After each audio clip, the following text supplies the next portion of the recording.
그리스도 안에서 형제 자매님들 메시지에 들어옴을 감사합니다. 생명나무 방송국을 통해서 말씀을 전하고 있습니다. 이제 우리는 새로운 단계의 말씀을 전하기 시작합니다. 우리는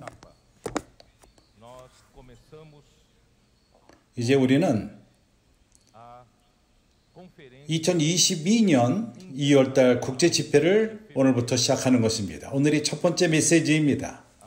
오늘 말씀의 주제는 이번 특별집회의 제목은 이 천국복음이 모든 민족에게 증거되기 위하여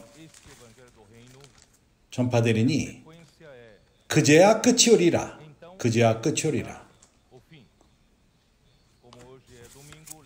오늘은 주의 날이요. 이제 우리는 해외 사역과 그리고 우리가 있는 모든 지역과 또 생명나무 수양관을 위해서 헌금할 수 있겠고 각 지역에서의 필요를 따라서 우리 모두가 영의 느낌을 쫓아서 헌금할 수 있겠습니다. 매우 좋습니다. 이제 우리는 새로운 단계의 말씀 기도로 시작하겠습니다. 나는 기도를 하겠습니다. 주 예수여, 우리는 주님께 감사합니다.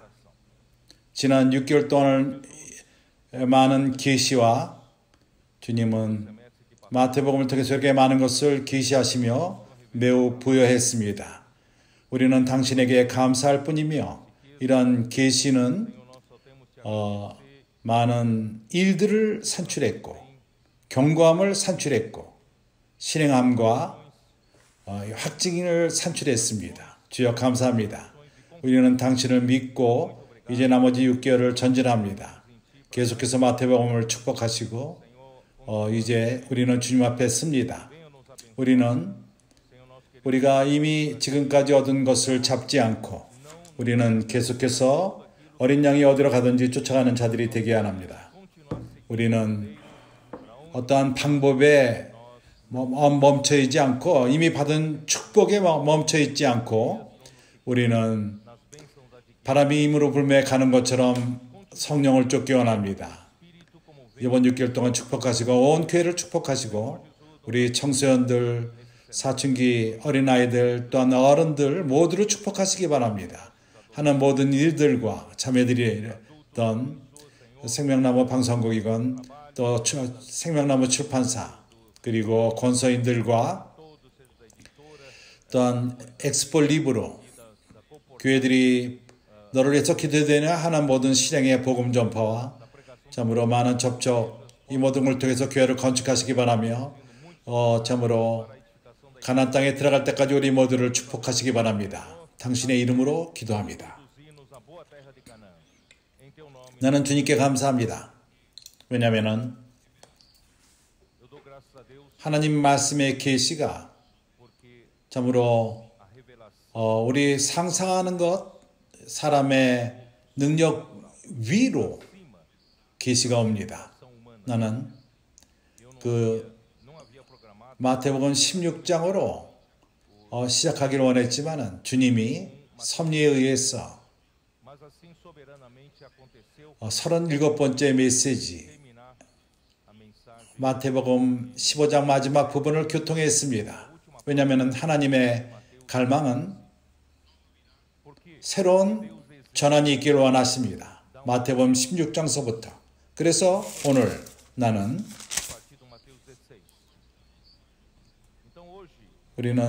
오늘 메시지는 1장서부터 15장을 우리가 복습을 하기 원합니다. 그러나 나의 의도는 16장에서 하나님이 그의 아들 예수 그리스도를 통해서 우리에게 보여주는 것은 그분 마음 안에 있는 뜻을 우리에게 계시하십니다. 나는 이것으로 시작하겠고 또 이것으로 마치기 원합니다. 마태복음이 쓰여진 것은 참으로 너무나도 놀랍습니다. 하나님은 합당한 사람을 마태를 선택했습니다. 그는 세간에 앉아 있었습니다. 그는 세리요, 세금을 걷는 사람으로서 그 나라와 정치와 통치가 어떻게 되는 것을 잘 아는 사람이었습니다. 그는 그러기에 이러한 글을 쓸 수 있는 통로였고 마태복음을 쓰게 되었습니다. 그래서 우리는 주님께 인류로 인하여서 감사할 뿐입니다. 그리고 우리에게 제시하는 것은 천국의 왕을 우리에게 보여주십니다. 그분이 바로 그리스도라는 것입니다. 그토록 기다리던 이스라엘 구약의 백성들이 기다리던 그 메시아, 그리고 그분의 족보에서 그의 세대, 그의 근원을 보여줍니다.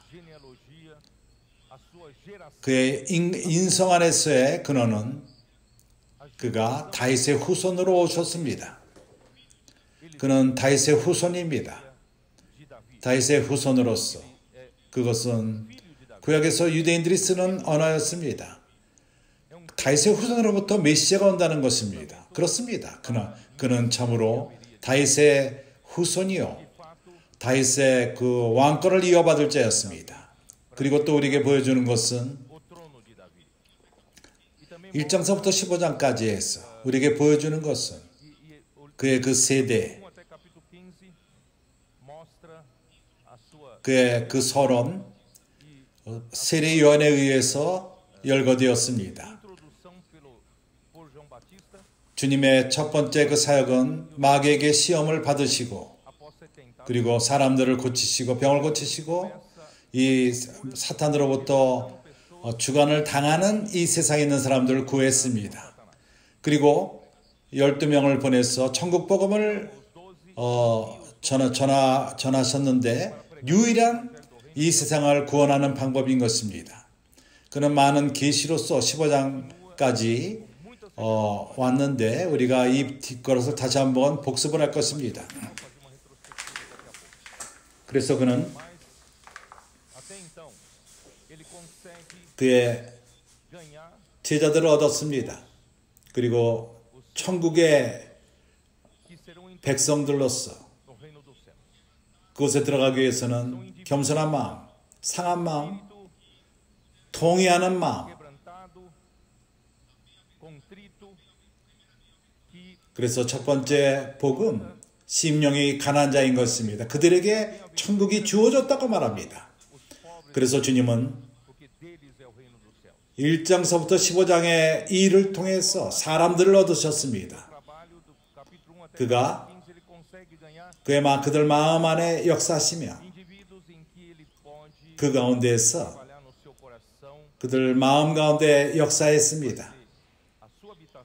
그러나 이제 16장서부터는 더 큰 것을 보여줍니다. 더 큰 사명, 바로 교회를 계시하시는 것입니다. 그분은 그에게 15장까지 일하는 사람들에게 안식을 주었습니다. 그러나 그분은 안식할 곳이 있지 않았습니다. 하나님은 그리스도에게 안식할 장소를 줄 필요가 있었는데 그것이 바로 교회인 것입니다. 건축된 교회. 나는 좀 이따가 좀 더 자세하게 교통할 것입니다. 이 6개월 동안 교통할 것입니다. 그래서 우리는 이제 한 전환점에 와 있습니다. 나의 근심은 지금까지 얻은 모든 부요함, 우리 가운데 주님이 역사하신 모든 기적들, 성령의 역사하심이 컸습니다. 우리 가운데. 그럼에도 불구하고 우리는 그것을 찾고 머물지를 원치 않습니다. 이러한 모든 축복이 있었지만은 우리는 지속적으로 영을 쫓기를 원합니다. 그분은 우리가 전환하기 원합니다. 90도로 돌기 원합니다. 그리고 우리가 성령이 어디로 가든지 성령을 쫓기를 원합니다. 어린 양을 쫓기 원합니다. 매우 좋습니다. 그래서 나는 이제 우리가 지난 1장서부터 우리가 복습하기 원합니다. 마태복음 1장 2장에서 그리스도의 근원을 보여줍니다. 천국의 왕이 누군가 하는 것을 보여줍니다. 이 세상은 사단에 의해서 착취되었고 사람 안에 죄가 들어오고 에덴 동산에서 타락함으로 말미암아 죄가 들어왔습니다. 그리고 사람은 그때부터 하나님의 임재를 놓쳤고 그리고 죄와 죽음으로 인해서 오염되고 타락하게 되었습니다. 사람은 하나님이 주기를 원했던 사람을 창조하고 사람에게 주기를 원했던 모든 것을 놓쳐버렸습니다. 그래서 하나님은 그의 아들을 이 땅에 보내셨고 다시 한번 이 땅에서 그분의 통치를 회복하시는 것입니다. 그분의 통치, 이 땅에서의 다스림, 그것은 천국의 다스림이요. 그것은 바로 교회를 통해서 되는 것입니다. 그리고 천국의 왕, 그분은 그리스도이십니다. 그래서 그리스도가 제시되기를 1장, 2장에서 제시될 적에 그분의 족보를 보면은 그가 다윗의 자손이요. 거기에 자세한 것은 이미 교통을 했기 때문에 교통하지 말하지 않을 것입니다. 그분의 탄생은 그는 특별하게 태어났습니다. 다른 어떤 사람과 틀리게 탄생되었습니다. 그 어떤 사람도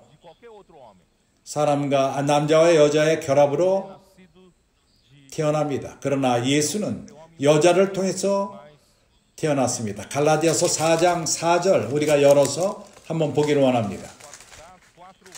이렇게 말합니다.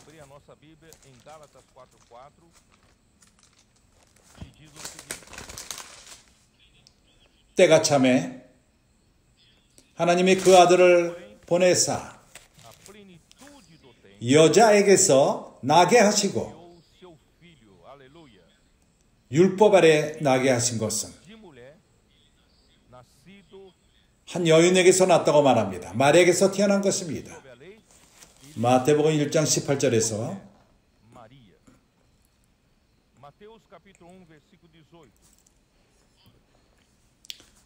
예수 그리스도의 나심은 이러하니라. 그 모친 마리아가 요셉과 정혼하고 동거하기 전에 성령으로 잉태된 것이 나타났더니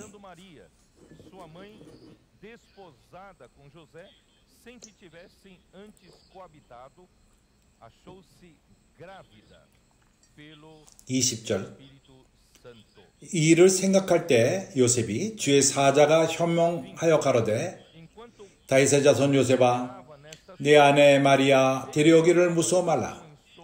저에게 잉태된 자는 성령으로 된 것이라.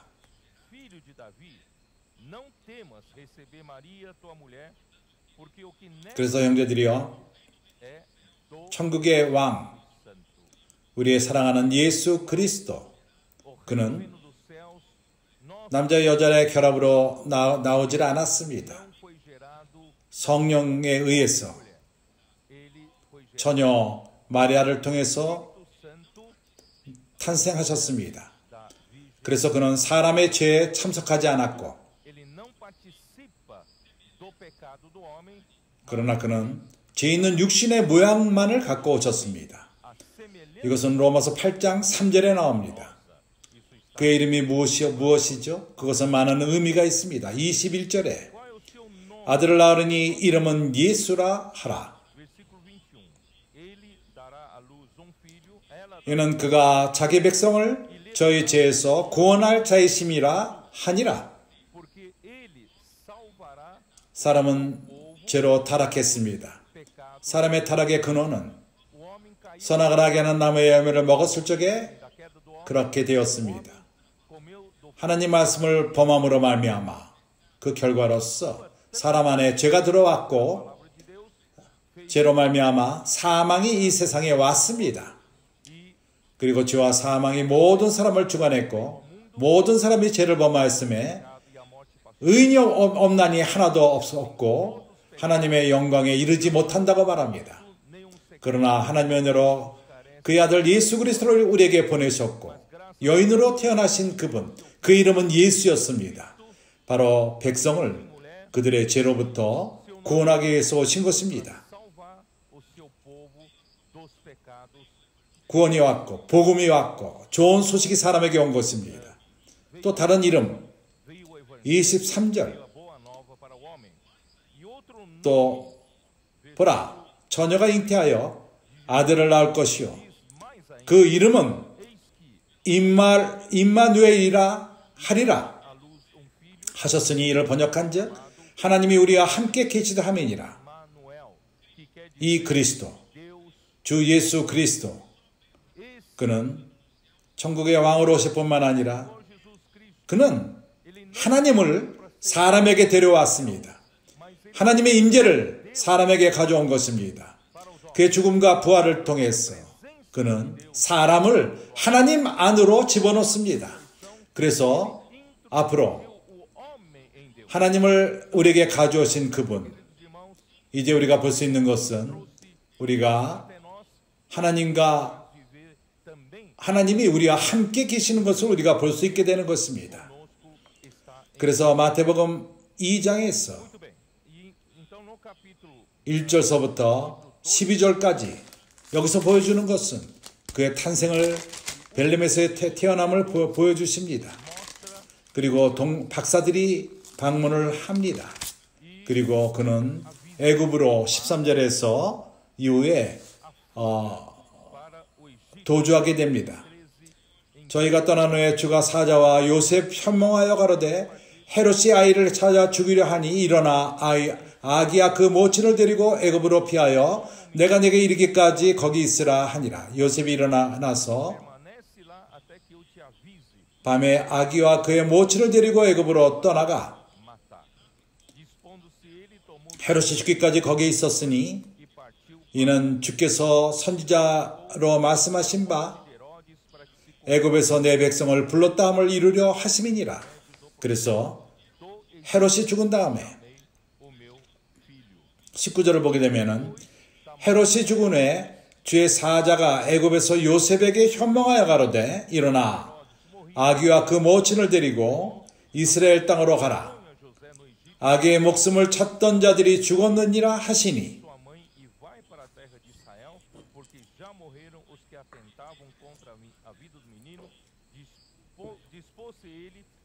요셉이 일어나 아기와 그 모친을 데리고 이스라엘 땅으로 돌아가느니라. 그리고 아킬라오가 그 붙인 헤롯을 이어 유대 임금됨을 듣고 거기로 가기를 무수하더니 꿈에 지시하심을 받아 갈릴리 지방으로 떠나가 나사렛이란 동네에 와서 사니 이는 선지율 하신 말씀에 나사렛 사람이라 칭하리라 하심을 이루려 함이니라. 이것이 바로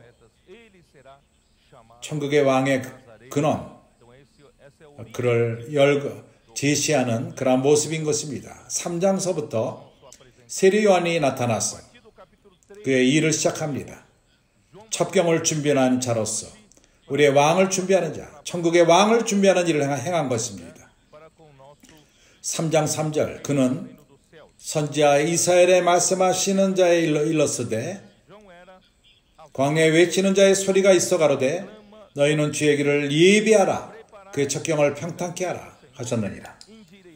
이렇게 세례 요한은 바로 우리 주 예수 그리스도의 첩경을 준비하는 이사야서 40장 3절을 보면은 광야에서 외치는 주님의 첩경을 준비하는 자, 외치는 자의 소리여 가로되 너희 광야에서 여호와의 길을 예비하라 사막에서 우리 하나님의 대로를 평탄케 하라. 이사야서 40장 3절 세례 요한은 그의 사명은 바로 주님의 길을 곧게 천국의 왕이 나타나도록 길을 곧게 준비하는 거였습니다. 그래서 3장 1절 그때 세례 요한이 이르러 유대 광야에서 전파하여 가로되 말하기를 회개하라 천국이 갖고 왔느니라 하였으니 이렇게 세례 요한이 등장했습니다. 세례 요한은 그는 간증했습니다. 그리스도를 간증했습니다. 3장 12절을 볼 적에 나는 너희로 회개케 하기 위하여 물로 세례를 주었으나 내 뒤에 오시는 이는 나보다 능력이 많으시니 나는 그의 신을 들기도 감당치 못하겠노라. 그는 성령과 불로 너희에게 세례를 주실 것이요. 그래서 그는 알았습니다. 그의 역할은 바로 주님의 나타남, 첩경을 준비하는 자였습니다. 메시아, 그리스도를 오심을 준비하는 자였습니다. 그래서 13절 이때 예수께서 갈릴리로서 요단강을 이르러 요한에게 세례를 받으려 하신대 요한이 말려 가라되 내가 당신에게 세례를 받아야 할 터인데 당신이 내게로 오시나이까? 그래서 예수께서 대답하여 가라사대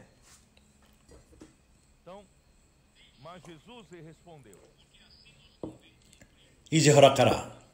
우리가 이와 같이 하여 모든 의를 이루는 것이 합당하니라 하신데 이에 요한이 하는지라.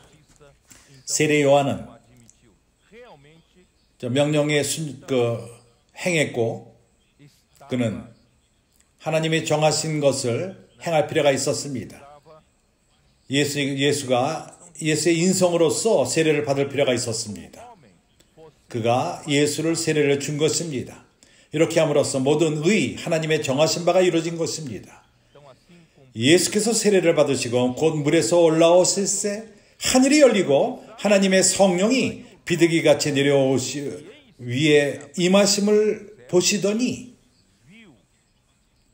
여기 누가 봤죠? 요한이 본 것입니다. 하나님의 영이 성령이 비둘기같이 내리는 것을 봤습니다. 이것은 매우 중요합니다. 참으로 그 세례 요한은 눈으로서 봤고 그것을 간증한 자였습니다. 세례 요한은 성령이 비둘기같이 내려 자기에 임하는 것을 봤습니다. 그리고 또 들었습니다.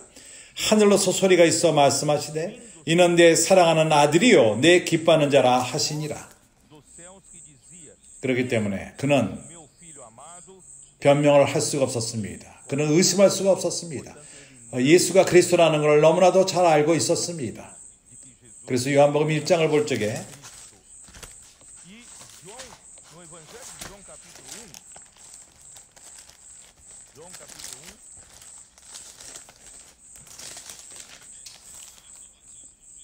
예수가 세례를 받은 다음에 32절 이후에 34절까지 내가 읽겠습니다.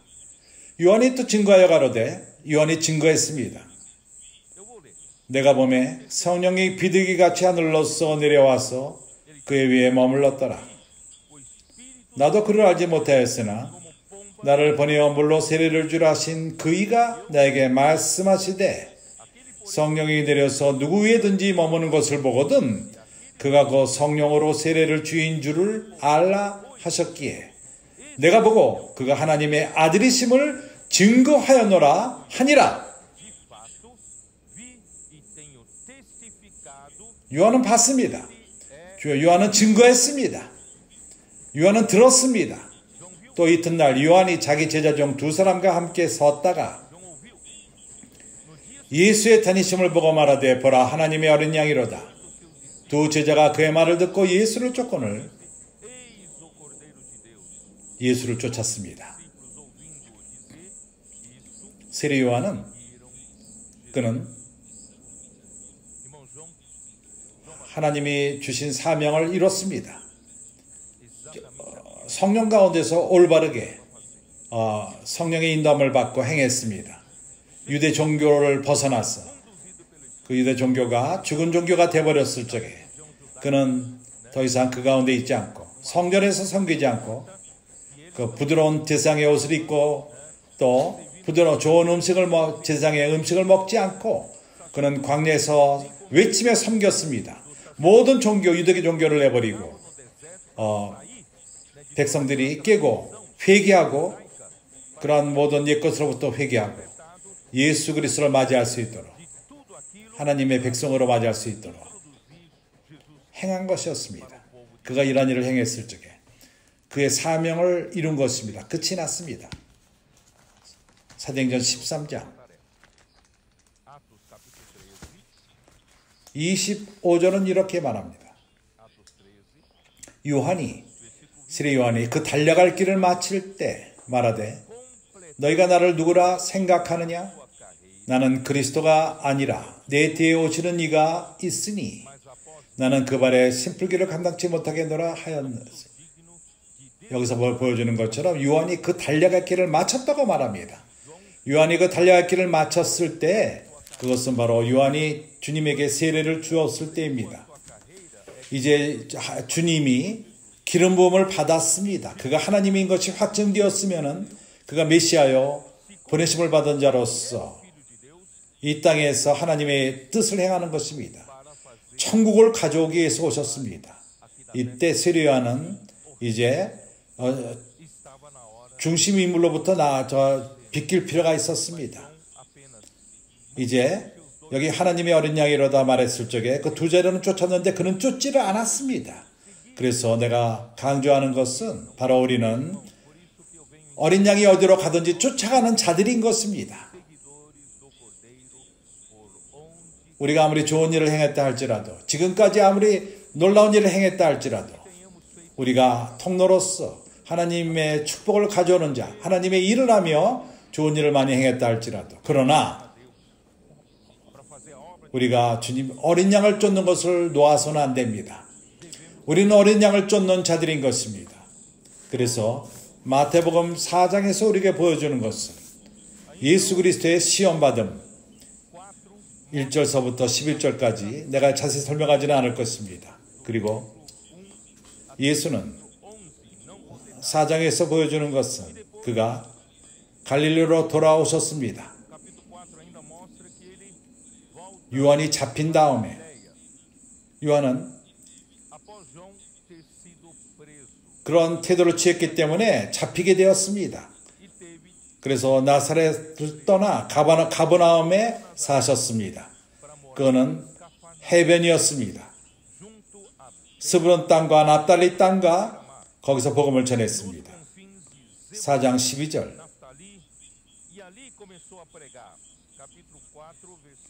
예수께서 요한의 잡힘을 들으시고 갈릴리로 물러가셨다가 나사렛을 떠나 스불론과 납달리 지경 해변에 있어 가버나움에 가서 사시니 이는 선지자 이사야로 하신 말씀을 이루려 하심이라 일렀으되 스불론 땅과 납달리 땅과 요단강 저편 해변길과 이방의 갈릴리여 흑암에 앉은 백성이 큰 빛을 보았고 사망의 땅과 그늘에 앉은 자들에게 빛이 비치었도다 하였느니라.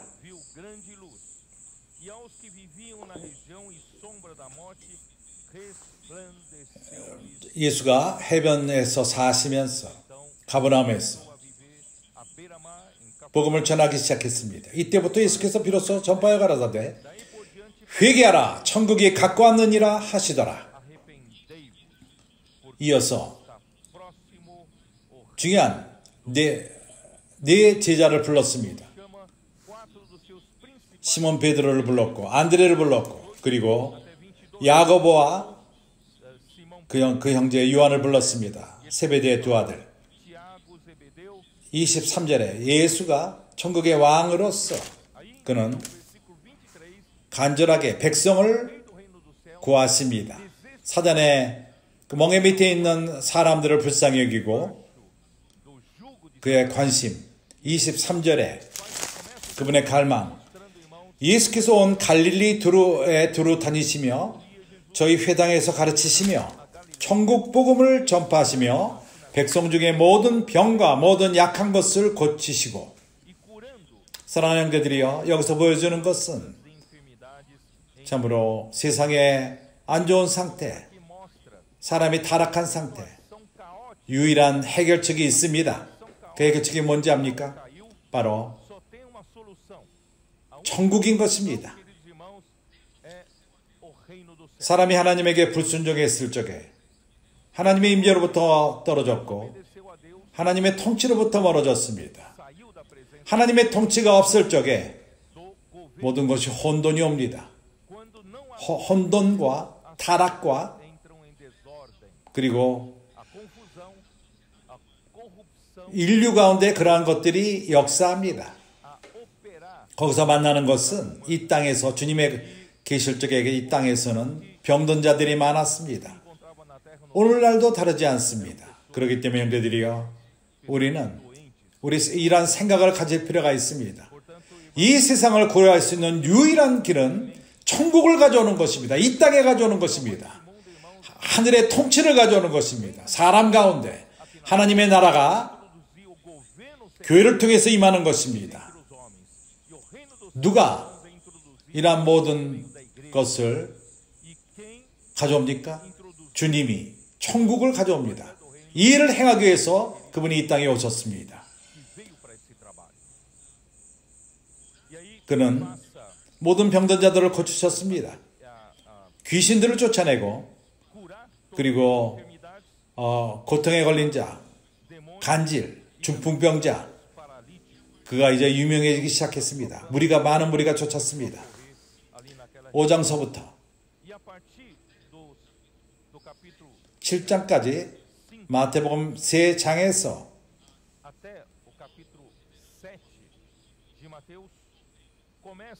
천국의 헌법, 참으로 놀라운 이 놀라운 나라의 법, 그것은 생명의 법, 천국 백성의 하늘의 통치 밑에 있는 백성의 법, 주님이 이제 그러한 백성을 부르십니다. 이러한 백성을 구원하시고 그분은 천국의 왕으로서 하늘의 통치를 이러한 사람들을 통해서 이루는 것입니다. 마태복음 16장에서는 교회를 형성하는 것입니다. 그래서 심령이 가난한 자는 행복이 있나니 천국에 저희 것이며, 첫 번째 조건은, 천국에 들어가는 첫 번째 조건은 바로 영이 가난한 자, 심령이 가난한 자, 그들에게 천국이 주어지는 것입니다. 그래서 우리가 통치함을 받고 천국의 통치를 받기 위해서는 첫 번째 우리가 봐야 되는 것이, 우리가 빈 영이 있는가, 겸손한 영이 있는가, 상한 마음이 있는가, 아니면은 우리 스스로 가득 차 있는가, 자신의 힘을 믿고, 우리 육의 힘을 믿고, 지식을 믿고 이렇게 한다면은 우리가 천국의 실제를 들어갈 수가 없습니다. 들어가는 길은 바로 이사야서 57장에서 말하는 것처럼, 우리가 한번 읽어보죠. 이것을 반복하는 것은 피곤하지 않습니다. 과장된 것이 아닙니다. 킹제임스 버전에 의해서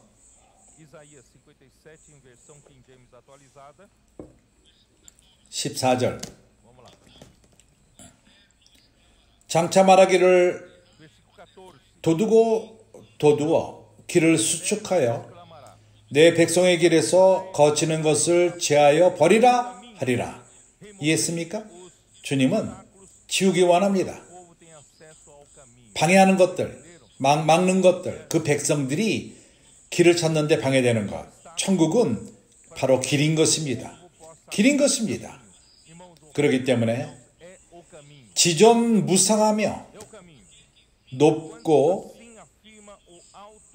스스로 계신 분, 영원히 거하고 거룩하다 이름하는 자가 이같이 말씀하시되, 영원 가운데 살며 영원 안에 사는 자, 그는 시간과 공간에 국한되지 않는 분이십니다. 우리가 사는 4차원 가운데 국한되어 있지 않습니다. 그는 영원 가운데 있고, 그는 높으시며 스스로 계신 분이십니다. 영원에 있는 그분은 시간이 지나가지 않습니다.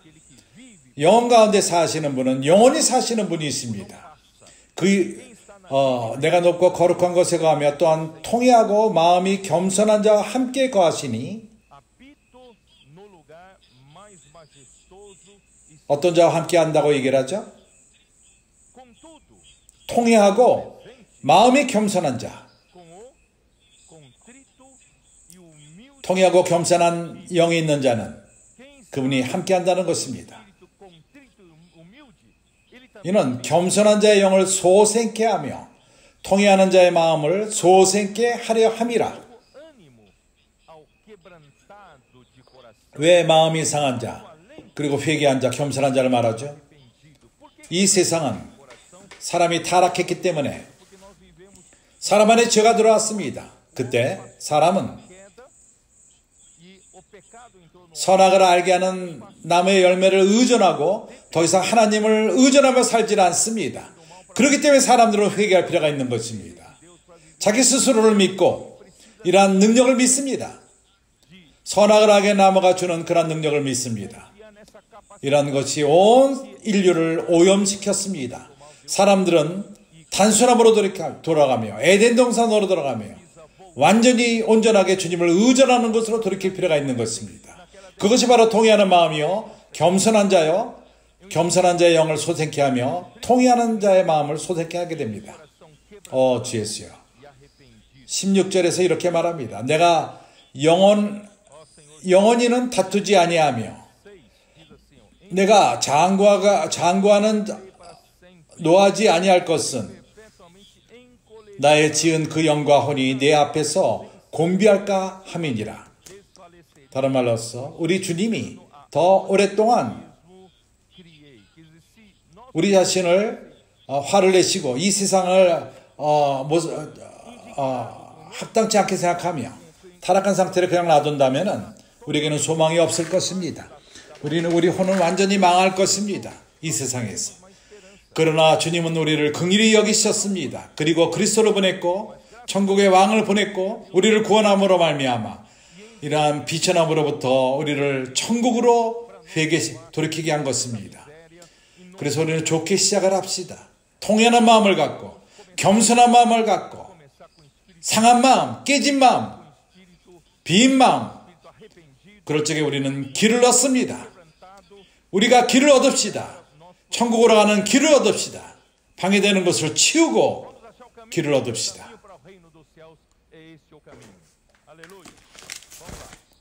이제 마태복음 5장에 돌아와서 복이 있는 자, 행복한 자를 말하는 것입니다. 내가 빨리 말할 것입니다. 9가지. 첫 번째, 들어가는 길은 심령이 가난한 자인 것입니다. 상한 마음, 깨진 마음, 그리고 애통하는 자는 복이 있나니, 애통하는 자는 행복하나니, 온유한 자는 행복하나니, 의에 줄이고 목마른 자는 행복하나니, 긍휼히 여기는 자는 복이 있나니, 마음이 청결한 자는 행복하나니. 일두 형제가 여기를 청소년 집회에서 강조를 많이 했습니다. 화평케 하는 자는 복이 있나니, 화평을 가져오게 하는 자, 주님 때문에, 의 때문에 핍박을 받는 자들, 그리고 주님으로 인해서 욕을 받고 핍박을 받고 거짓으로 너희를 거스러 모든 악한 말을 할 때는 너에게 복이 있나니 행복하게 될 것이니. 이제 5장 여기서부터 상을 말합니다. 많은 이들이 부름을 받을 수가 있습니다. 그러나 소수가 선택함을 받습니다. 천국의 왕이 부르십니다. 와서 우리를 부르시는데 우리가 선택을 받고 상을 받습니다. 그럴 적에 우리는 이기는 자가 되는 것입니다. 천국의 겉모습이 있습니다. 그 가운데 천국의 실제를 사는 교회가 있습니다. 천국의 실제를 사는 자들은 그는 국한됩니다. 이러한 조건에 국한됩니다. 9가지 복에 국한됩니다. 이렇게 한계된 삶을 살 적에, 이러한 조건을 가질 적에, 9가지 복 가운데 있을 적에 그들은 하늘에서 많은 복이 있을 것입니다. 상이 있을 것입니다. 주 예수여. 그래서 5장, 6장, 7장 시간이 없기 때문에 지나가서 우리가 8장, 9장에서는 주님은 많은 병들을 고치기 시작합니다. 그분의 권위를 갖고 천국의 왕으로서 고치십니다. 그분이 우리에게 보여주는 것은 그분의 권위를 보여주며 내가 요약하는 것으로 말하고 있습니다. 바람과 파도를 꾸짖으시고 그것마저도 주님에게 복종합니다. 귀신들 또한 복종합니다. 마태를 이러한 가운데 부르셨고 8장에서 그는 참으로 시간을 뺏기지 않고 천국 복음을 전했습니다. 이것은 9장에서 나옵니다.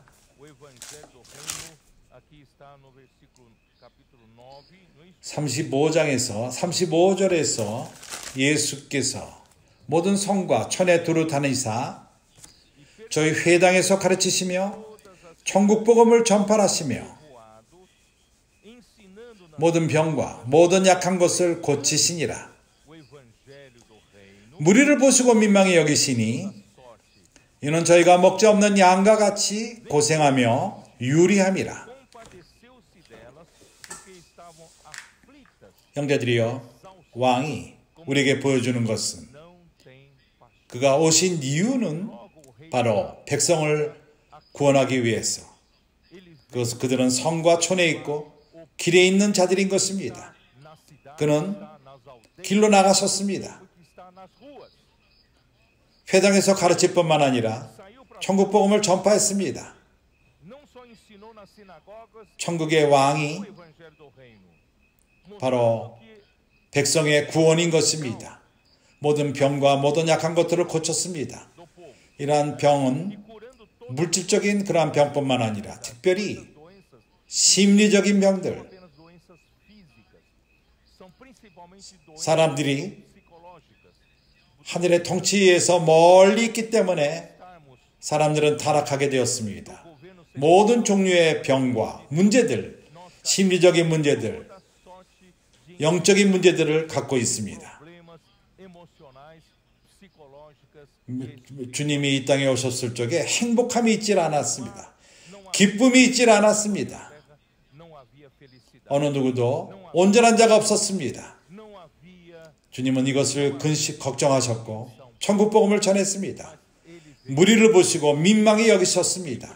사랑하는 형제들이여, 이것이 우리의 본이십니다. 왕이 우리의 본입니다. 우리는 이러한 연민하는 마음, 불쌍히 여기는 마음, 길에서 이런 모든 사람들의 상태, 이것은 나하고 상관없다, 그렇게 말하지 마십시오. 우리가 이 땅에 있는 것은 우리는 왕을 쫓고 있고 바로 우리는 길에 있는 백성들을 고치기 위해서, 구원하기 위해서 그들은 고난을 받고 있습니다. 그들은 양과도 같습니다.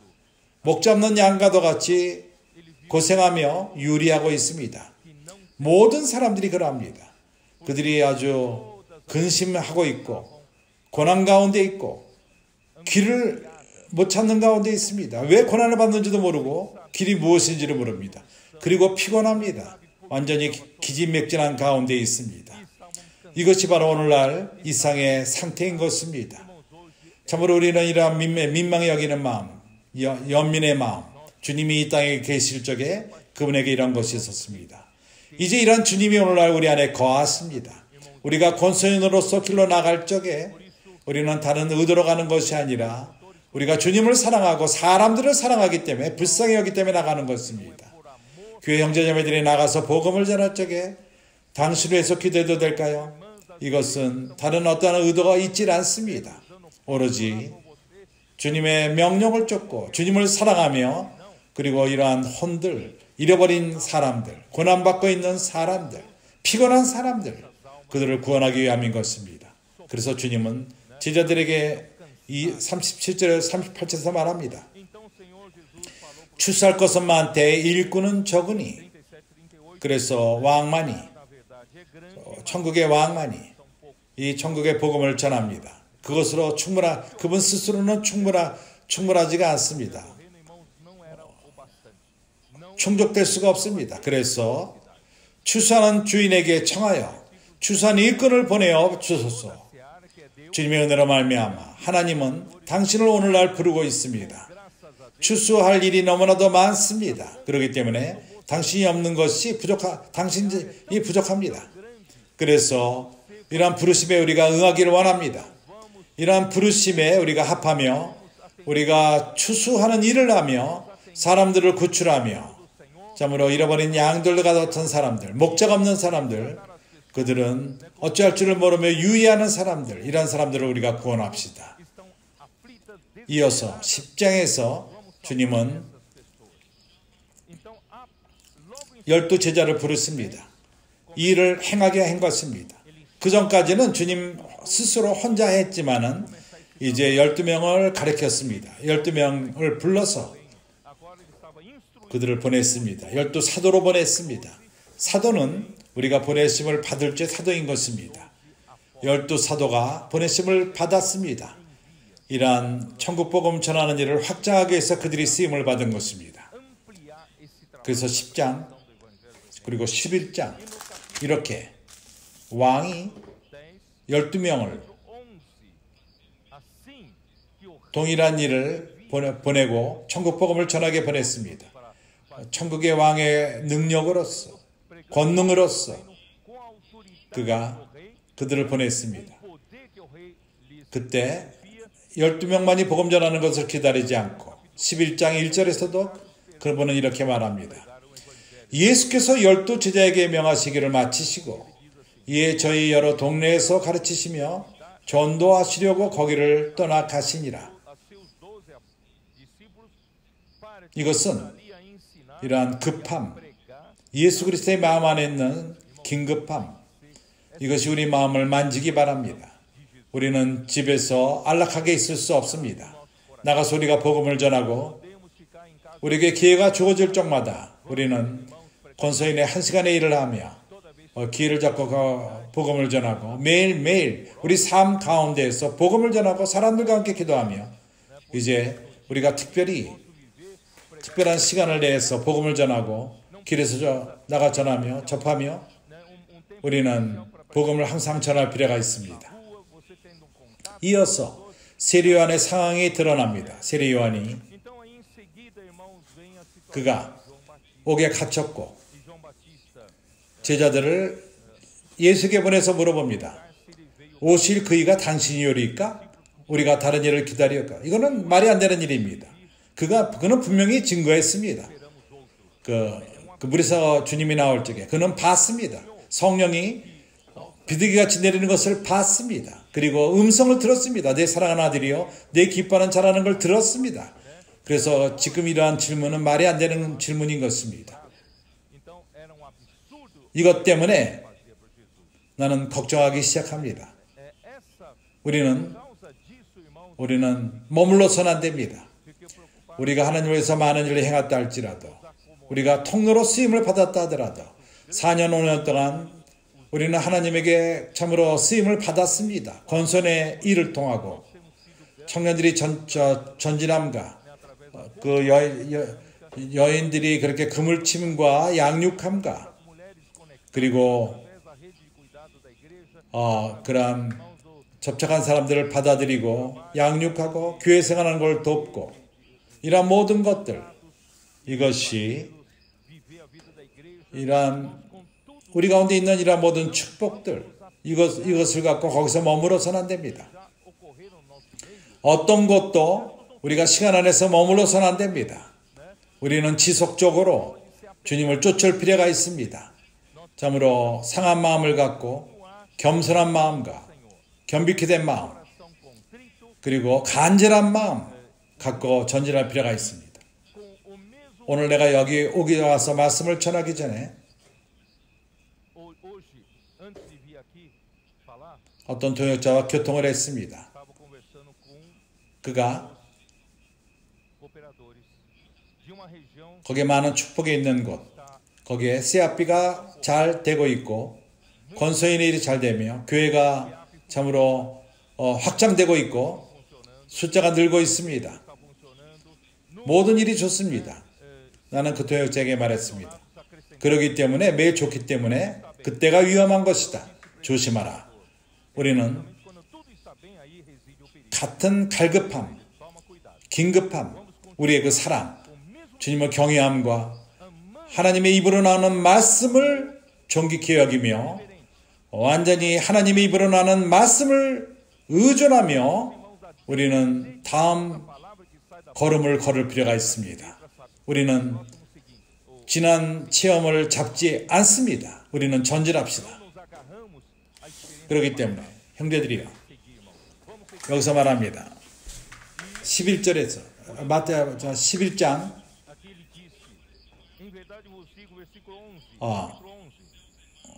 11절 여자 낳은 자 중에서 세례요한보다 큰 이가 일어남이 없도다. 그러나 천국에서는 극히 작은 자보다 저가 크니라. 구약의 모든 선지자들은 한 가지를 간증했습니다. 그리스도를 증거한 것입니다. 세례요한은 선지자 가운데 가장 큰 이유는 그가 그리스도를 데려왔습니다. 그는 예언했을 뿐만 아니라 그리스도를 준비했습니다. 그러나 그는 천국의 한 사람이었으면 했던 것입니다. 여기 주님이 뭘 말하는지 이해합니까? 그가 어린 양을 쫓음으로 인해서 그 다른 두 제자와 함께 주님을 세례를 준 그 다음날 그가 주님을 쫓았다면 천국 안에 있었을 것입니다. 그는 구약에서의 가장 큰 선지자요, 그리고 또한 천국의 백성이 되었을 것입니다. 그러나 불행히도 이것은 우리에게 큰 빛인 것입니다. 우리로 하여금 우리가 참으로 묵상할 필요가 있습니다. 우리는 항상 조심하며 우리가 성공하는 것을 조심하십시오. 성공을 조심하시기 바랍니다. 많은 경우에 어떤 그 실패가 성공보다 낫습니다. 실패할 적에 우리는 회개합니다. 우리를 겸비케 합니다. 그리고 갈망하는 추구하는 마음을 산출합니다. 그러나 성공은 우리가 만족하며 그렇기 때문에 우리의 성공을 조심할 필요가 있습니다.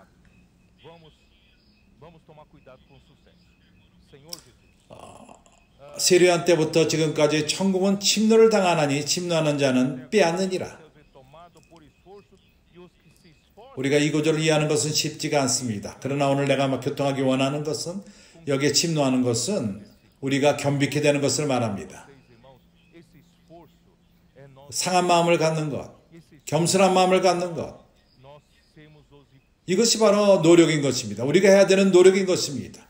우리가 성공할 적마다 우리가 교만해질 만할 때 우리가 힘을 다해서 단순함으로 돌이키며 겸비케 되고 이럴 적에 우리는 힘을 얻고 천국을 얻을 수 있습니다. 내 이러한 해석을 동의하시기 바랍니다. 그래서 12장서부터 클리막스, 유대인들 인도자들의 반대함, 주님은 그들에게 말했습니다. 안 좋은 나무는 오로지 안 좋은 열매를 맺을 것이다. 내가 줄 수 있는 그러한 기적은 요나의 기적이다. 표적.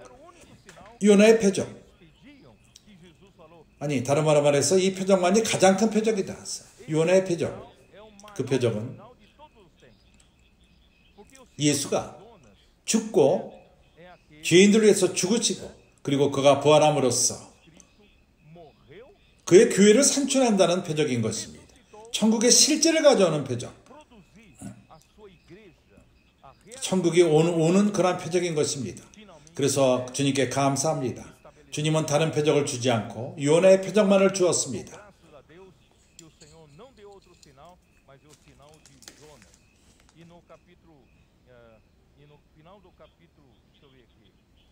12장 마지막에서 보여주는 것은 그의 초점 50절을 보십시오.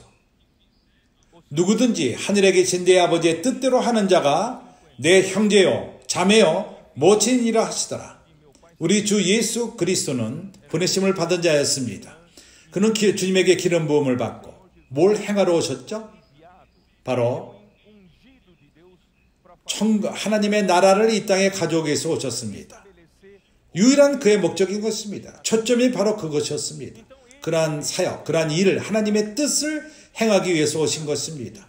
그의 천연적인 관계, 그러한 친척 관계마저도 그의 엄마와 자녀, 동생들과 형제,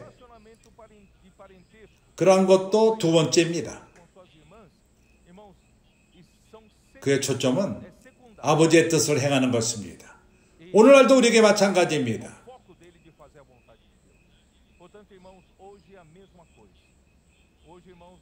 우리 주님은 초점을 가진 분이십니다. 아버지의 뜻만을 행하는 자이십니다. 우리 또한 그럽니다. 바로 아버지의 뜻을 행하기 위해서 우리가 여기 있는 것입니다. 아버지의 뜻은 바로 천국이 이 땅에 오는 것입니다. 마태복음 6장 9절 10절 너희는 이렇게 기도하라. 하늘에 계신 우리 아버지여 이름이 거룩히 여김을 받으시오며 나라의 임하옵시며 뜻이 하늘에서 이룬 것 같이 땅에서 이루어지이다. 그래서 아버지가 원하는 것은 그리스도가 보내심을 받음으로 말미암아 아버지가 그의 뜻을 이 땅에 행할 수 있는데 하늘에서 한 것처럼 이 땅에 행한다는 것입니다. 아들이 이 땅에 와서 하나님의 나라를 이 땅에 가져오는 것입니다. 사단의 그 이상을 착취하는 것으로부터 이제 하나님의 나라를 가져오는 것입니다. 이것을 할 수 있는 유일한 길은 어떠한 큰 종교를 만듦으로 되는 문제가 아닙니다. 큰 성전을 짓고 놀리키는 성전을 짓고 아닙니다.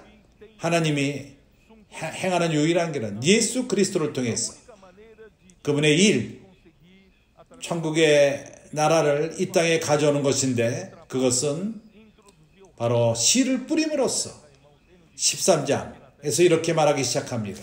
첫 번째 비유에서 그날에 예수께서 씨 뿌리는 자가 나가서 씨를 뿌립니다. 큰 종교의 큰 모습을 보고 놀라지 마십시오. 주님이 원하시는 것은 생명을 심기 원하십니다. 마태복음 13장의 씨앗은 천국의 말씀인 것입니다. 천국의 말씀이 복음으로부터 옵니다. 그것은 전해집니다. 천국을 통해서 전해집니다. 우리를 통해서 전해집니다. 우리가 복음을 전할 적에 우리에게 나가는 그 말씀이 왕의 말씀으로 나가며 왕국의 말씀으로 나가며 천국의 씨앗으로 나가는 것입니다. 우리가 복음을 전할 적에 사람 마음 안에 떨어질 적에 천국이 그 마음 안에 싹트기 시작하는 것입니다. 천국의 통치가 그 마음 안에 싹트기 시작합니다. 이런 사람들이 모일 적에 구원받은 자들이 모일 적에 바로 교회를 산출하는 것입니다. 이것이 바로 천국의 실제요 천국인 것입니다. 이 땅의 천국인 것입니다. 그렇기 때문에 예수는 그분은 실수한 것 같다. 종교인들이 볼 적에 이 주님이 이 땅에서 십자가에 죽었을 적에 어떠한 큰 종교를 만들지 못했다. 주님은 이러한 일을 위해서 오시지 않았습니다. 그는 이 천국의 씨앗을 심으러 오셨습니다. 그리고 이어서 14장에 세례요한의 죽음이 나타납니다. 불행히도 참으로 슬픈 일입니다. 하나님에게 크게 쓰임을 받던 자가 그는 합당한 시기에 어린 양을 쫓는 것을 하지 못했습니다. 우리가 성공할 적에 그것을 잡고 단순하지 않고 말씀을 경외함으로 사랑하지 않고 성령을 쫓지 않을 적에 그 이후에 오병이어의 역사가 또 있습니다. 군중을 먹이는 문제. 이러한 일은 우리가 가진 약간의 것을 주님께 드릴 적에 하나님 말씀에 순종할 적에 우리가 사람들에게 나눠줄 적에 하나님이 우리에게 주신 걸 나눠줄 적에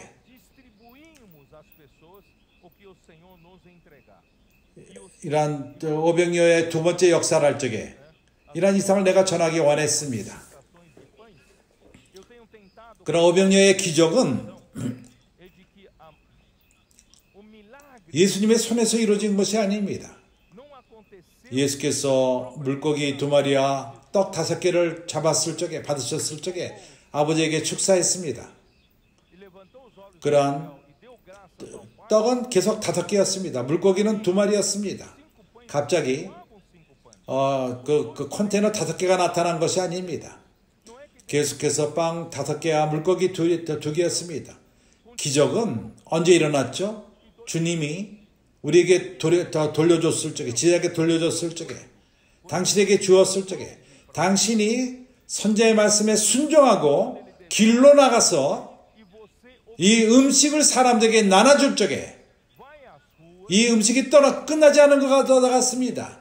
기적이 일어납니다. 당신이 분별적인 기적이 일어나는 것입니다. 주님의 손에서 일어나지 않습니다. 분별하는 사람 손에 있습니다. 이해합니까? 그렇기 때문에 하나님은 우리를 사용하기 원하십니다. 우리를 사용하기 원하십니다. 이러한 오병이어를 확산시키고 음식을 확산시키고 우리는 능력이 없는 자들입니다. 적은 무리입니다. 우리는 정치적으로 경제적으로 능력이 많지 않습니다. 우리가 방송을 탈 줄도 모르고 어떠한 상업적으로 모든 백성에게 그렇게 전할 능력이 없습니다. 그러나 하나님이 우리 가운데 이적을 행하셨습니다. 우리를 통해서 기적을 행하십니다. 우리가 선지의 말씀에 순종했을 적에 우리가 주님이 가진 적은 것을 주님에게 드렸을 적에 주님 나는 복음 전할 줄을 모릅니다.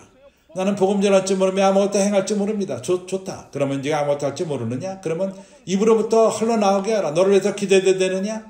이것이 바로 당신이 가진 빵 5개요, 떡 5개요, 물고기 2마리입니다. 그렇게 순종하며 입을 열 적에 주님이 기적을 행하시며 오병이어의 역사를 이루실 것입니다. 바로 우리를 통해서 단순한 사람을 통해서 기적을 행합니다. 가진 것이 많지 않고 할 줄 모르고 그렇지만은 우리가 이것을 행할 수 있는 것은 말씀에 순종하며 우리가 군중을 먹일 적에 일어나는 것입니다. 그때 주님은 무리를 거르시고 그리고 14장 마지막 부분에 이것이 나옵니다.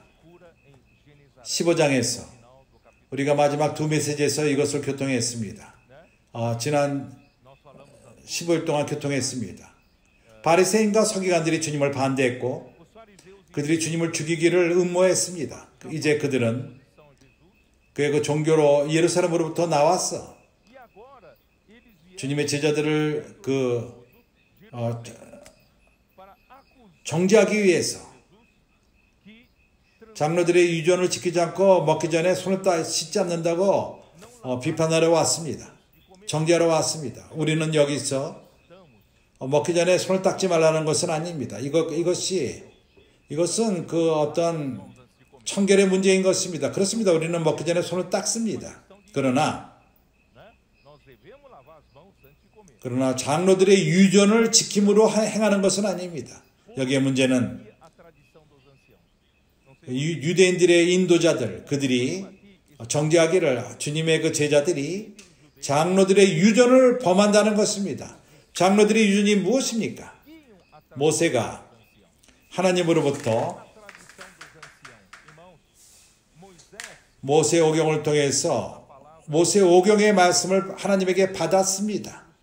이것은 유대인들에게 또라이입니다. 쓰여진 모세 법인 성경인 것입니다. 그러나 시간이 지남에 따라서 이스라엘 백성들이 그들의 법은 하나님이 주신 말씀이 그들의 법이었습니다.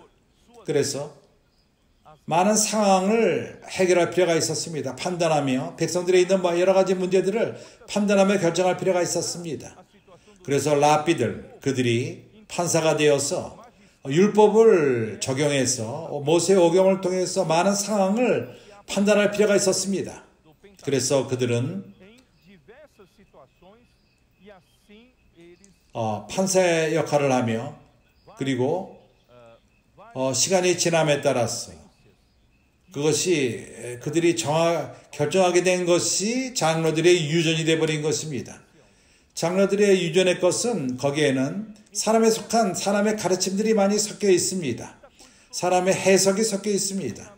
모세오경은 그렇지 않습니다. 그것은 그 본질로 하나님으로부터 온 하나님의 순수한 말씀인 것입니다. 장로들의 유전은 법을 대체합니다. 너희들은 하나님의 계명을 범하느냐? 너희가 어찌해서 너희 부모를 공경하라는 말씀을 범하느냐? 장로들의 유전을 갖고. 너희가 가로되 누구든지 아비에게나 어미에게나 말하거나 내가 드려 유익하게 할 것이 하나님께 드림이 되었다면 하기만 하면은 그 부모를 공경할 것이 없다 하여 너희 유전으로 하나님 말씀을 피하느냐? 부모가 죽었을 적에 성전에 가서 이제 그 서기관들과 거래를 합니다. 내가 이것을 맡겼는데 내가 가져가기를 원한다. 그리고 몇 %를 놔두고 나머지를 돌려받습니다. 이러한 것이 유대인들이 행하던 거였습니다.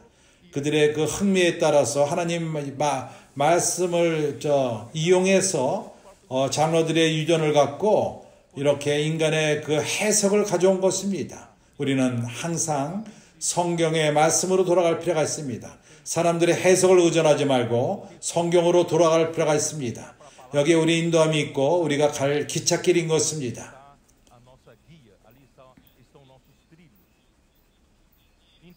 그래서 그들은 예수는 말씀하십니다. 너희들은 장님으로 장님들을 인도하며 그리고 너희 마음으로부터 나오는 것이 참으로 더러운 것이 나오나니 사람을 더럽게 하는 약한 생각과 살인과 간음과 음란과 도적질 참으로 입에 들어가는 것은 더럽지 않고 입에서 나오는 것이 사람 안으로부터 나오는 것이 사람을 더럽게 한다고 말합니다. 궁극적으로 주님은 하늘의 떡으로서 이스라엘에게 주어진 떡으로서 그렇지만 이스라엘에게 버림을 당하고 그 상으로부터 떡이 떨어집니다. 이 상은 가나안을 말하는 것입니다. 그 떨어진 그것이 시돈과 거기에 피니시오들이 있습니다. 거기에는 오늘날 리반이 아닙니다. 거기에 상 밖에 가나안 여인이 주님이 두루와 시돈 지방에서 가나안 여자가 그 상에서 떨어지는 음식을 먹은 것입니다. 달라고 한 것입니다. 이것이 바로 이방인에게 온 은혜인 것입니다. 유대인들이 인도하는 자들이 저버렸기 때문에 오늘날 유대인들이 예수를 믿지 못한다는 것은 아닙니다. 그러나 종교인들의 인도자들, 바리새인과 서기관들이 주님을 저버렸습니다. 그러므로 인해서 이제 우리가 예수를 받아들이고 영접함으로 말미암아 복음을 받음으로 말미암아 이제 우리가 주님을 믿게 되었고 이제 우리의 책임은 이방인의 때까지 우리가 복음을 전하며 한 천국의 나타남을 이 땅에 가져오는 것입니다. 이것이 우리의 책임인 것입니다. 매우 좋습니다. 이제 이렇게 두 번째 또 오병이어의 역사감이 있었고 7병이어 참으로 우리는 많은 군중을 먹일 수 있는 이러한 기적, 우리 주위에 있는 사람들 먹일 수 있는 기적이 우리에게 일어날 수 있습니다. 이제 아직도 우리는 교회 이제 우리가 16장에 왔지만은 아직 우리가 1절부터 4절을 읽겠습니다.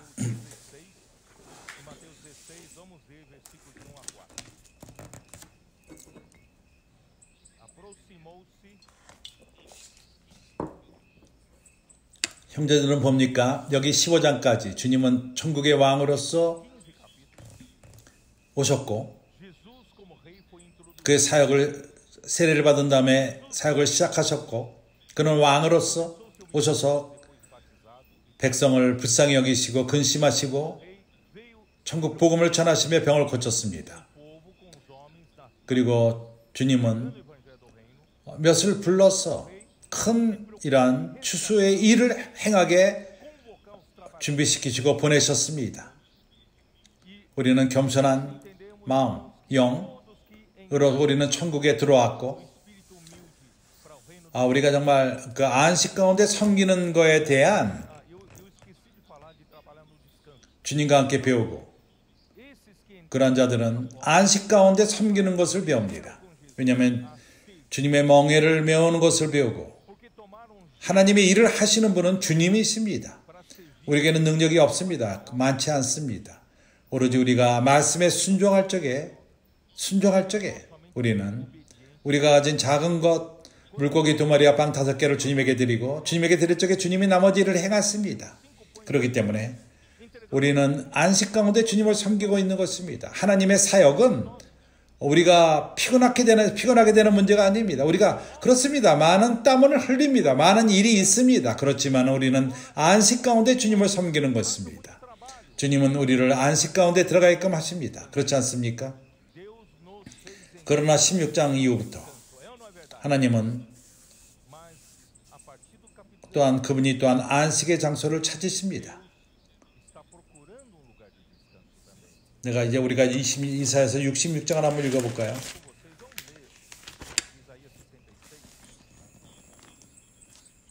우리는 2절을 많이 읽었습니다.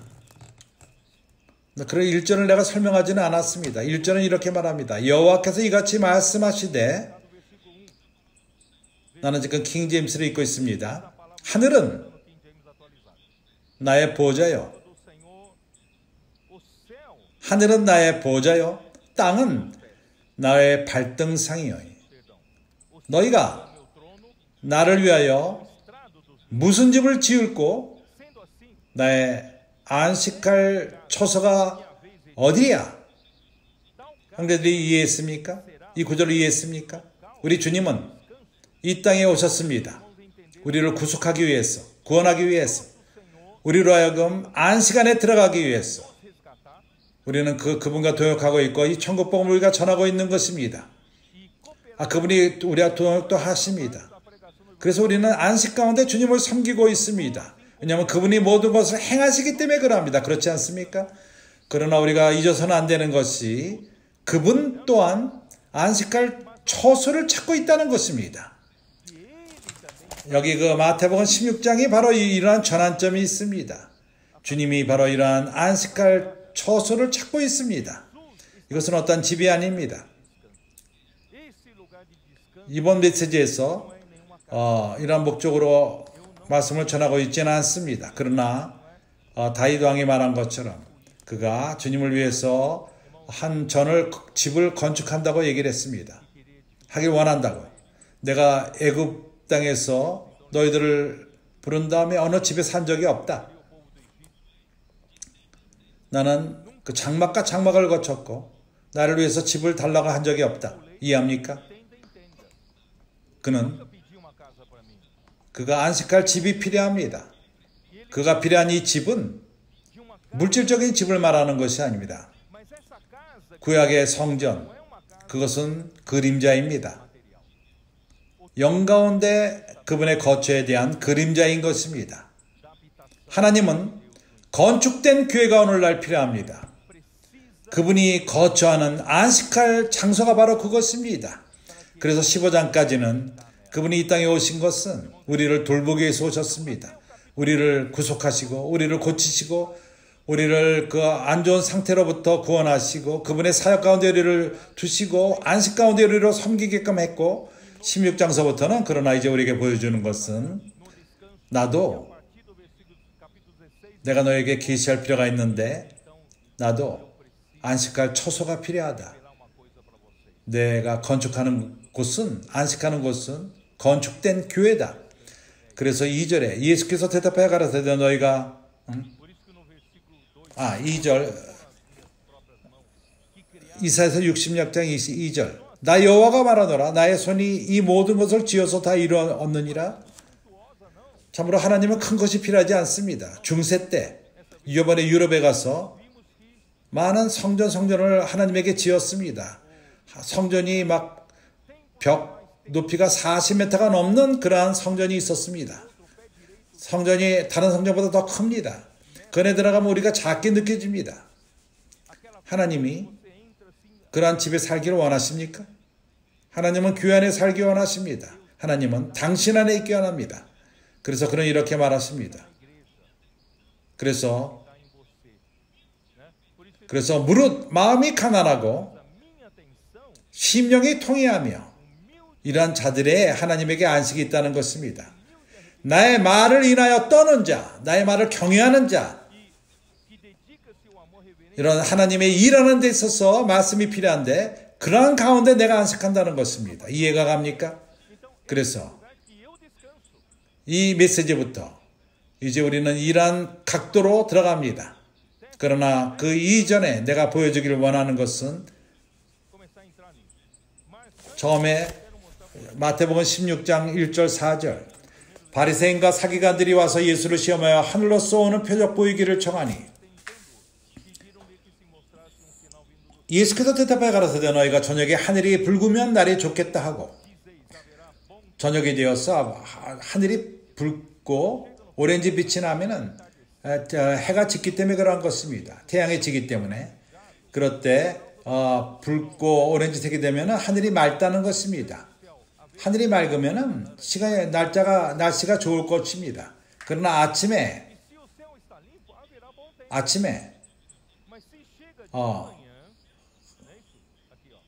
하늘이 붉고 흐리면 아침에 빨갛고 그리고 구름이 차면은 오늘은 낮이 굳겠다. 비가 오겠다는 것입니다. 너희가 청기를 분별할 줄 알면서 시대와 표적은 분별할 수 없느냐? 악하고 음란한 세대가 표적을 구하나 요나의 표적밖에는 보여줄 표적이 없느니라 하시고 저희를 떠나가시다. 다시 한번 바리새인들은 힘을 합쳐서 사두개인과 합쳤습니다. 사두개인들은 그들은 바리새인들을 반대하던 사람들이었습니다. 왜 그렇죠?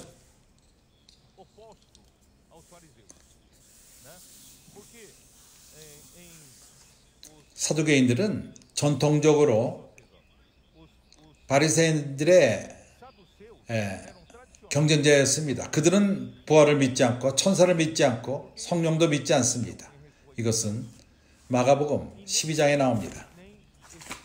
마가복음 12장 18절 한번 찾아볼까요? 12장 18절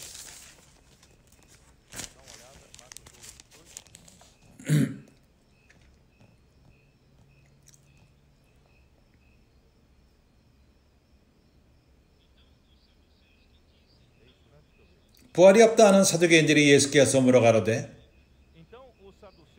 말하기를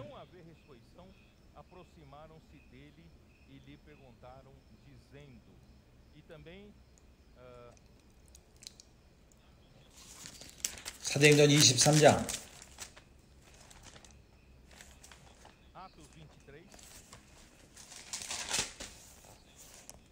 6절서부터 8절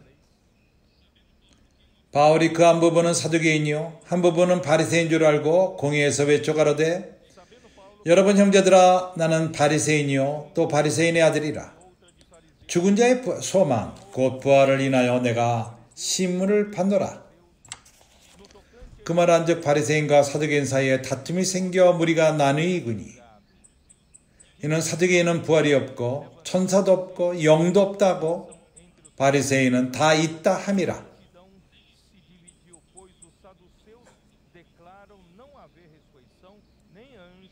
그렇기 때문에 형제들이요 사두개인과 바리새인은 그렇지만 이제는 연합해서 합쳐서 주님을 반대한 것입니다.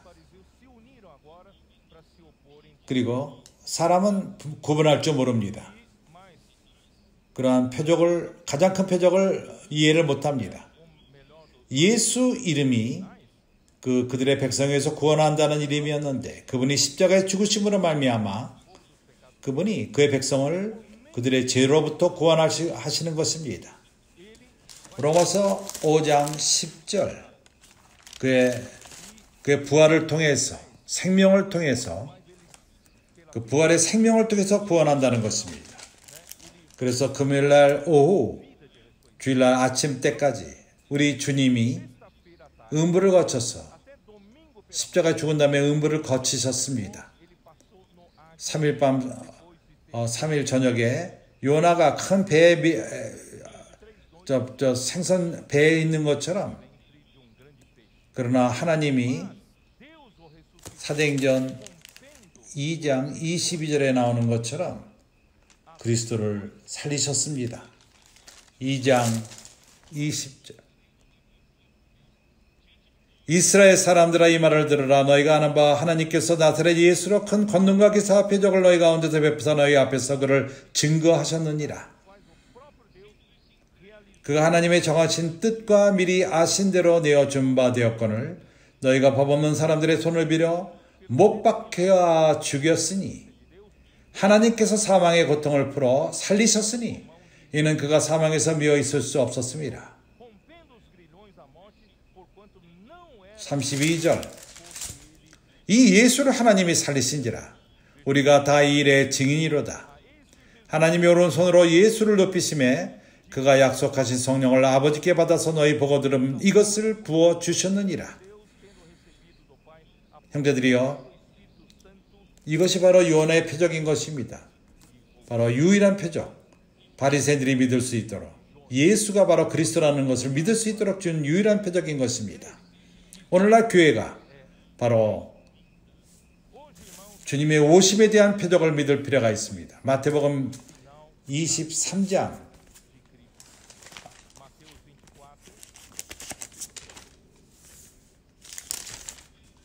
올리브산에서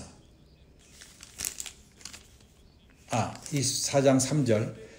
예수께서 감람산 위에 앉으셨을 때 제 아들이 종령이 와서 가라되 우리에게 이르소서 어느 때에 이러한 일이 있겠사오며 또 주의 임지 임하심과 세상 끝에는 무슨 징조가 있사리리까. 예수께서 대답하여 가라사대 너희가 사람의 미혹을 받지 않도록 주의하라. 그리고 14절에 이렇게 끝을 냅니다. 이 천국 복음이 모든 민족에게 증거되기 위하여 온 세상에 전파되리니 그제야 끝이 오리라. 이것이 바로 이번 특별 집회 6개월 동안의 주제입니다. 그제야 끝이 오리라. 이것이 표적인 것입니다. 이 표적은 그러한 24장 32절 무화과나무의 비유를 배워라. 그때에 대해서는 무화과나무의 비유를 배워라. 그 가지가 연해지면 잎사귀를 내면 여름이 가까운 줄을 아나니 이와 같이 너희도 이 모든 일을 보거든 인자가 가까이 문 앞에 이를 줄 알아. 내가 다 읽지 않겠습니다. 2000년 전에 이스라엘 백성이 깨닫지 못했습니다. 예수 그리스도가 참된 메시아라는 걸 깨닫지 못했습니다. 그리고 그를 반대했고 그를 십자가에 못 박혀 죽였습니다. 하나님이 그 전에 선지자를 통해서 예언했건만 그들은 그러한 성전이 주후 70년에 무너졌습니다. 이걸 막지 못했습니다. 1세기 때 그들은 그의 나라를 빼앗겼습니다. 2000년 동안 빼앗겼습니다. 그들은 그 방황하는 자로서 나라와 나라를 거쳐 살았고 흩어졌고 그들은 외국인으로서 이상한 외국인으로 살았습니다. 많은 핍박 가운데 그리고 많은 멸시함 가운데 그리스도를 저버렸기 때문에 또한 그런 핍박을 받은 것입니다. 그런 이유로 2차 대전 때 히틀러 밑에서 600만의 유대인이 생명을 잃었습니다.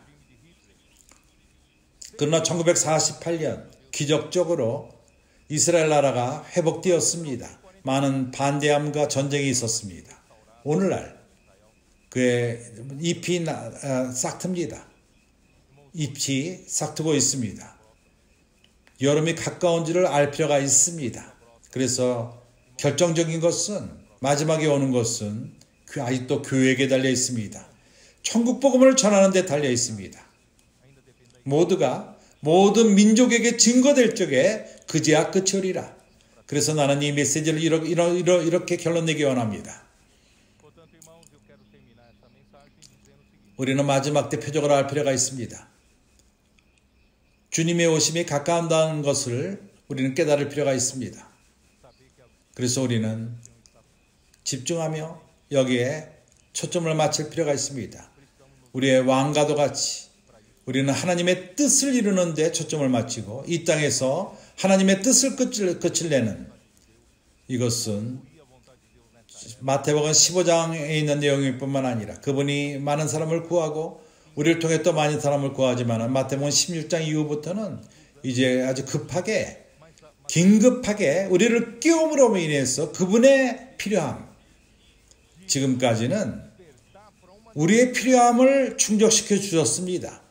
그러나 이제부터는 그분의 충족함을 우리가 필요함을 충족할 필요가 있습니다. 그분에게 필요한 것은 건축된 교회인 것입니다.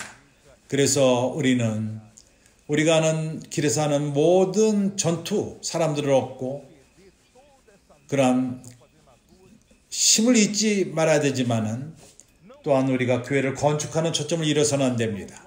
우리는 그러한 많은 봉사함이 역사함, 유기적인 교회로서 역할함, 사람들을 받아들이고 사람들로 하여금 교회 생활을 살며 교회 생활 가운데서 봉사하며 이렇게 봉사할 적에 우리가 성장합니다. 우리가 십자가를 지우는 것을 배웁니다. 섬길 적에 우리가 또한 우리가 다른 형제들과 함께 삽니다. 교회 생활을 삽니다. 하나님은 우리를 건축할 필요가 있습니다. 우리가 구원받은 개인이 아니라 우리 서로가 건축될 필요가 있습니다. 그래서 마태복음 16장서부터 우리는 이러한 초점으로 볼 것입니다. 이거를 강조할 것입니다. 하나님이 우리 모두를 축복하기 바라며 이번 6개월 동안 주님이 우리에게 계속 계시하시며 그분의 마음에 있는 그 갈망, 이번 주의 말씀을 통해서 그분이 실제적으로 교회뿐만 아니라 모든 곳에서, 교회가 없는 곳에도 교회에 씨앗이 뿌려지고 그러한 곳이 참된 건축된 교회가 되기를 바랍니다. 시간이 지남에 따라서 개인적인 것이 아니라 이제 몸이 산출되며 몸이 나타나는, 하나님이 안식을 얻고 집이 있고 영적인 집이 있음으로 인해서 그분이 거하며 그분의 뜻을 행하는 것을 건축하기 원합니다. 아멘. 하나님이 형제들을 축복하시고 주님이 우리 모두를 축복하시고 6개월 동안 우리를 축복하시기 바랍니다. 아멘.